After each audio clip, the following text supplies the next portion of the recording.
Mumbai central railway स्थानकाच्या गजबजाटात, प्रवाशांच्या गर्दीत आणि हमालांच्या कष्टमय जीवनात एक शांत, पवित्र आणि भावनिक कोपरा आजही जपला गेला. हमाल मंडळाने पश्चिम रेल्वेच्या जागेवर 1964 साली उभारलेलं हनुमान मंदिर.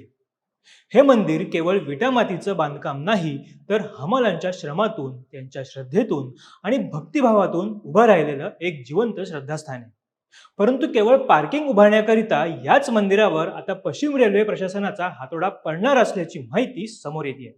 नेमकं प्रकरण काय जाणून घेऊया आजच्या व्हिडिओतून. नमस्कार, मी ओमकारमुळे कॅमेरा आहेत सैजल जाधव. अवघ्या 45 बाय 12 फुटांच्या या मंदिरात राधाकृष्ण, हनुमानजी, लक्ष्मी माता, गणेश, भगवान शंकराची पिंडी, तसेच नंदी आणि कासव अशा विविध देवतांच्या मूर्ती आहेत.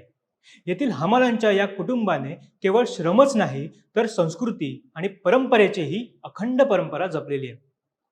वर्षानुवर्षे ते येथे प्रत्येक सण या मंदिरात उत्साहाने साजरा करतात.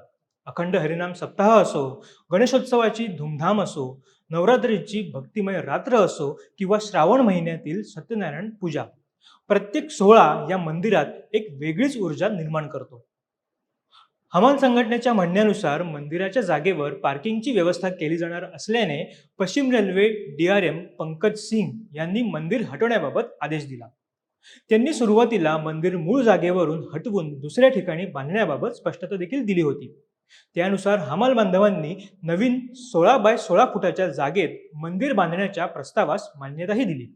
मात्र आता DRM यांनी नवीन आदेश देत 16 बाय 16 फूट ऐवजी नवीन मंदिर 10 बाय 10 फुटांच्या जागेत होईल असं सांगितलं.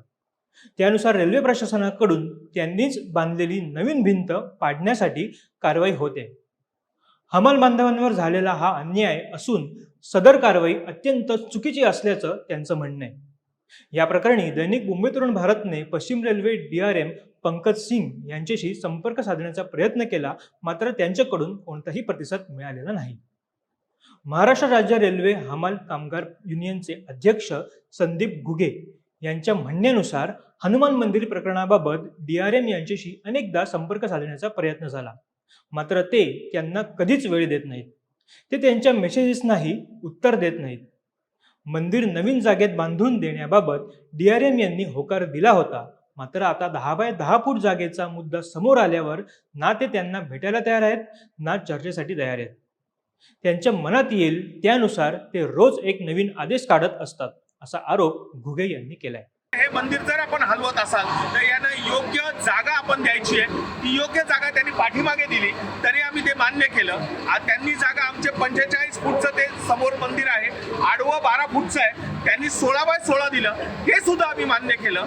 परंतु त्यांच्या मनात जे येईल ते आम्ही त्यांना करून देणार नाही. त्यांनी काल भिंत बांधली 16 बाय 16ची, आज ते म्हणतायत की नाही आम्ही ते 10 बाय 10चं मंदिर करू. जर तुमच्या मनासारखं तुम्हाला करायचं असेल तर याला आम्ही 100% विरोध करू. आणि आम्ही जे मंदिर तुम्ही आम्हाला सांगितलंय, जी भिंत रेल्वेने स्वतः 16 बाय 16ची बांधलेली आहे, तीच भिंत आम्हाला पाहिजे, त्याच्याशिवाय आम्ही काहीच घेणार नाही. बजरंग दल कोकण प्रांत सहसंयोजक गौतम रावरिया यांनी देखील या प्रकरणाबाबत तीव्र संताप व्यक्त केलाय. कोई नोटिस नहीं दिया है, राइटिंग में कोई पेपर नहीं दिया है, कोई इंटीमेशन नहीं दिया है, ना ये मंदिर के ऊपर नोटिस लगाया है, जो कि सरासर जाति है. और ये मंदिर नहीं है, सिर्फ ये हिंदू समाज की एकता का केंद्र है, शक्ति का केंद्र है, आस्था का केंद्र है. तो ये मंदिर को हम रेलवे DRM से अनुरोध करते हैं कि जब तक इसके स्वरूप में दूसरा मंदिर जो पीछे आप देने वाले हैं 16 बाय 16 का आपने बनाया भी है, वो जब तक नहीं मिल जाता, वो जब तक बन नहीं जाता, तब तक ये मंदिर को आप हाथ नहीं लगा सकते हैं.